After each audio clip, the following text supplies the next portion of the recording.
Tình khúc. Đúng như tên gọi, đây là một câu chuyện về tình yêu, nguồn cảm hứng bất tận tự cổ chí kim của văn chương và phim ảnh.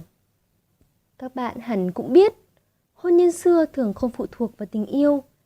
Các nhà thông thường sẽ quyết định việc hôn nhân cho con mình sao cho môn đăng hộ đối. Vì điều này, nhiều đôi uyên ương đã phải ngậm ngùi chia tay theo định đoạt của số phận. Tuy nhiên, không phải ai cũng chấp nhận cúi đầu, đặc biệt là một người với tính cách ngang ngược, không sợ trời, không sợ đất, uy vũ vô song như Hưng Đạo Vương Trần Quốc Tuấn. Trần Quốc Tuấn là con của anh trai vua Trần Thái Tông. Năm 1237, sau khi mất vợ với tay em trai mình, cha Trần Quốc Tuấn đã giấy binh làm phản nhưng không thành.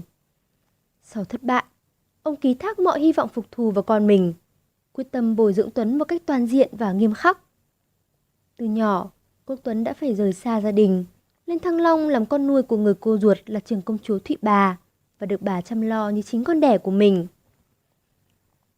Cậu bé Quốc Tuấn trưởng thành cùng với nhóm con em hoàng tộc nhà Trần ở thành Thăng Long.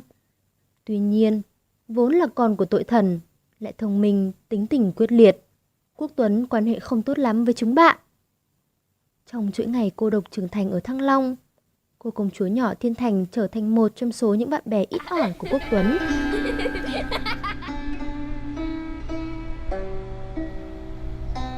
Năm tháng dần qua, cậu bé cô độc ngày nào đã trở thành một thiếu niên văn võ toàn tài, nức tiếng gần xa.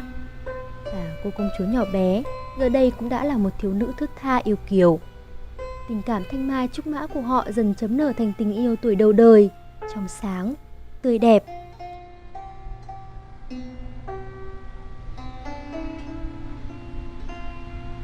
Thế nhưng những ngày tháng êm đềm ấy chẳng được bao lâu thì tình yêu của hai người đã sớm gặp phải sóng gió.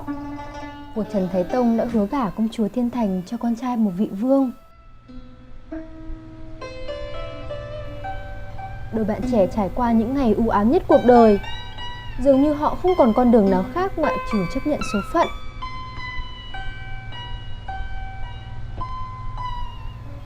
Mọi chuyện dường như là giọt nước tràn ly khi vua cho phép công chúa Thiên Thành chuyển vào phủ của đàng trai chờ làm lễ hợp cẩn chính thức. Không cam lòng chấp nhận số mệnh, Quốc Tuấn đã có quyết định đánh cược một ván cờ mà cái giá phải trả có thể là tính mạng của bản thân. Đêm khuya, nhân không khí tiệc tùng rộn rã trong phủ, Quốc Tuấn đã lén trèo tường vào phòng công chúa Thiên Thành. Sự xuất hiện đột ngột của Quốc Tuấn khiến Thiên Thành hết sức bất ngờ, cảm động, rồi liền sau đó là lo lắng khôn cùng. Nàng cố gắng thuyết phục chàng rời đi vì biết rằng nếu bị phát hiện, chàng sẽ bị khép vào trọng tội. Nhưng không điều gì có thể lay chuyển được quyết tâm của chàng trai trẻ. Lúc này mẹ nuôi Quốc Tuấn đã biết chuyện. Bà hoảng hốt vội vàng vào cung xin về vua nghĩ cách cứu Quốc Tuấn. Hay tin, vua Thái Tông mới biết mình vô tình chia cắt uyên ương, lại hiềm việc xưa với cha Quốc Tuấn là anh trai mình. Ngài lập tức cho người đến phủ dẫn Quốc Tuấn trở về. Bấy giờ, người trong phủ mới biết chuyện Tuấn nửa đêm lẻn vào phòng công chúa nhưng không làm gì được. Lệnh vua thua sự đã rồi. Hôm sau, mẹ nuôi Quốc Tuấn đem 10 mâm vàng vào cung làm sính lễ hỏi cưới công chúa Thiên Thành cho Quốc Tuấn. Vua Trần Thái Tông phải đồng ý. Đồng thời, vua còn phải lấy đất bồi thường tiền sính lễ cho vị vương hụt dâu kia. Trời không phụ người có tình, cuối cùng thì Quốc Tuấn và Thiên Thành cũng đã đến được với nhau. Không chỉ dừng lại ở một đám cưới rực rỡ, câu chuyện của họ còn được kéo dài nhiều chục năm sau trong một cuộc hôn nhân viên mãn. Không bi thương như chuyện tình của Trần Cảnh và Lý Chiêu Hoàng, cũng không để lại nhiều tiếc nuối như mối tình tay ba của công chúa Thiên Thụy. Hạnh phúc của Quốc Tuấn và Thiên Thành tuy bình dị, nhưng đằng sau là nỗ lực chống lại sự sắp đặt của số phận mà không phải ai cũng làm được, các bạn nhỉ?